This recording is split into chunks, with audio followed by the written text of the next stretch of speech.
a big part of the COVID thing was to test out doing a worldwide police state and locking everyone in their houses in a form of martial law. It's in preparation. A lot of the people, Borla, all of them, have all said this was a trial run.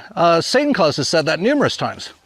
And it's all to get ready for the Great Reset, which is the apocalypse, which is the end of Kali Yuga, which is the collapse of all the systems in the world today, which is actually awesome, like I've said so many times, but you got to survive it.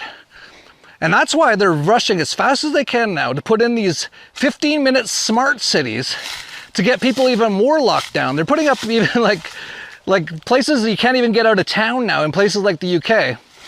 Getting ready for when the currencies collapse and the banks collapse, they're going to lock everyone down as much as possible. They won't be able to here in Mexico. There's just no way. Like your average person doesn't care what the cops say, doesn't care. Even if the military say something, they don't listen to them. And the cops in the military aren't that big. I don't even think they have cops in Acapulco. Acapulco is pretty close to pure anarchy. And out here, far away from civilization, there's no cops, there's no military, there's nothing. And we're going to be probably pretty fine. But they're pushing in these smart cities as fast as possible in especially the West. They want you to think smart cities will be like this, when they will really be like this. And there aren't many politicians I like, but there's a few. I've seen a few in the EU speaking out about all this stuff. They're almost always independent, which you could almost call like, well, libertarian for sure, but you could almost call them anarchists. Like they're talking pretty much like anarchists for the most part. And when they do, I support them. And there's one in Canada, he runs as an independent. He's actually in the House of Commons, the Congress in Canada. His name's Randy Hillier, and I don't know about everything he said, but almost everything he said I basically agree with. And here's him talking about 15-minute smart cities. What is a 15-minute city? So come on in, let me show you what a 15-minute community looks like. Well, I'm excited to see this, Randy, because you always break things down into nice practical ways, right? Here we go. These residents of the 15-minute community, they're not locked in, but they just stay there. They're free to come and go, but they don't. So let's take a step inside. Everything they need in their life is right here in their 15-minute community. A water bowl, a feed tray. They own nothing, but they are exceptionally happy.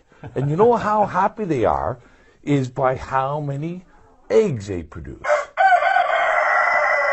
And it's so wonderful because I get to take everything that they produce and they just keep producing. So let me go in here. And here we go. Each of them have their own house. Now in a 15-minute community, you don't get a lot of variation in housing. They're all pretty much the same. But we can take a look and collect their production. There's a few. There's a few more. And there we go. And they're none the wiser. And they're happy. And you know, a lot of people are kind of like idiots, right? They don't realize anything going on in reality. And I hear a lot of them saying, that sounds great. A really convenient little city where everything you can get is within 50 minutes. And you know, in a sense, in a way, I can understand why they would feel that way. It sounds pretty good, right?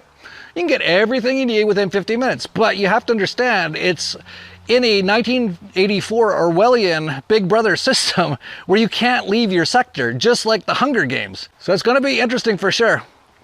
I've just mostly been enjoying like every conspiracy theory I've mentioned over the last 10 years all come true. Well, they've always been true, but be recognized as being true for the most part by a lot of people, except for NPCs, which will never recognize it. Even including things like the moon landing, like it's becoming pretty well known now. Your average person is kind of catching on. The scariest moment of the journey?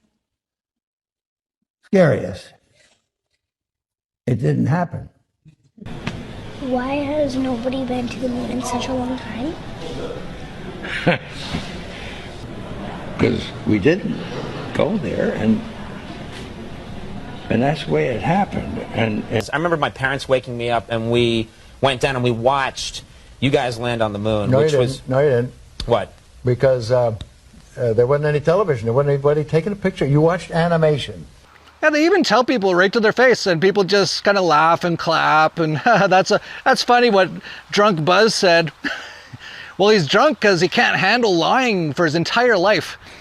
And especially when faced with like an 8-year-old little girl, he just couldn't lie anymore. But here's me now, when all your conspiracies come true, and you're crowned king of the tinfoil. Because it's mind-boggling to you, yeah!